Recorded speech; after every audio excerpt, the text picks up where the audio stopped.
मध्ये तुमचं स्वागत।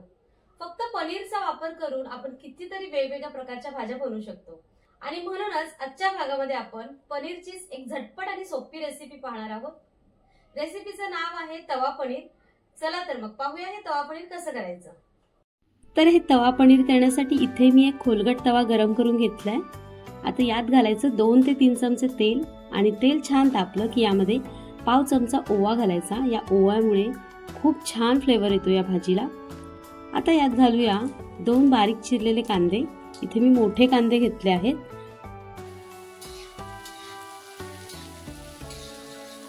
आणि हा कांदा तेलामध्ये व्यवस्थित असा परतून घ्यायचा आहे। आता इथे कांद्यासोबतच आपण 1 चमचाभर ठेचलेला लसूण घालूया आणि परतून घेऊया। इथे गॅसची फ्लेम ही मध्यम करायची आणि मध्यम आचेवर हा कांदा हलकासा सोनेरी आणि मऊ होईपर्यंत आपल्याला परतून घ्यायचा आहे। साधारण 4-5 मिनिटांनंतर हा कांदा परतून झालाय। हलकासा सोनेरी आणि मऊ असा परतून झालेला आहे हा। आता यामध्ये काही पावडर मसाले घालूया आपण।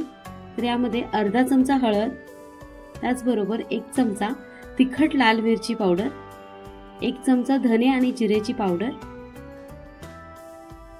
अर्धा चमचा पावभाजी मसाला। जर पावभाजी मसाला नसेल तर इथे अर्धा चमचा गरम मसाला घालायचा। आता इथे मसाले परतताना खाली करपू नयेत म्हणून यामध्ये 2 ते 3 चमचे पाणी घालायचं आणि पुन्हा एकदा हे व्यवस्थित परतून घ्यायचे।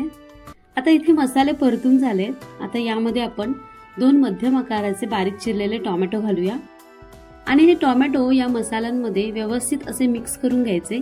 साधारण 4 ते 5 मिनिटभर आपल्याला सतत हे परतत राहायचं आहे आणि हे टोमॅटो मऊ होईस्तोपर्यंत, शिजेपर्यंत आणि मऊ होईस्तोपर्यंत, त्याचबरोबर ग्रेव्हीला तेल सुटेपर्यंत आपल्याला हे सतत परतत राहायचं आहे।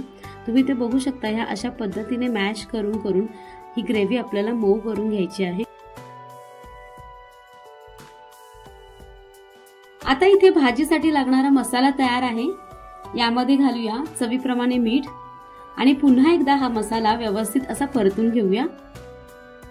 आता या मसाल्यामध्ये घालायची एक बारीक चिरून घेतलेली सिमला मिरची आणि ही सिमला मिरची या मसाल्यामध्ये व्यवस्थित अशी एकजीव करायची।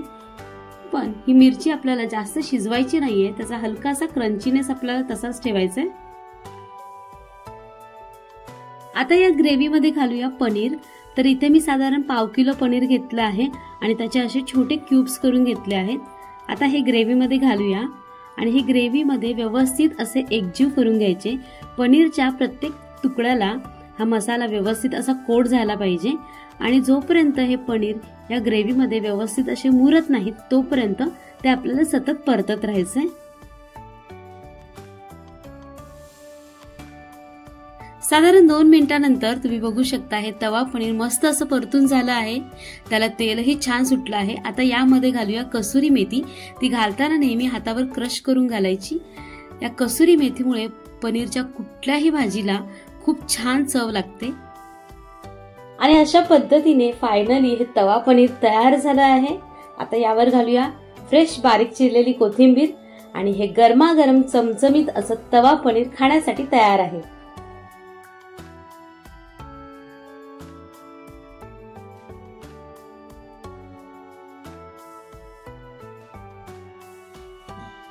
तर अशा पद्धतीने तुम्ही पाहिलं असेलच हे तवा पनीर किती मस्त चमचमीत असं तयार झालंय।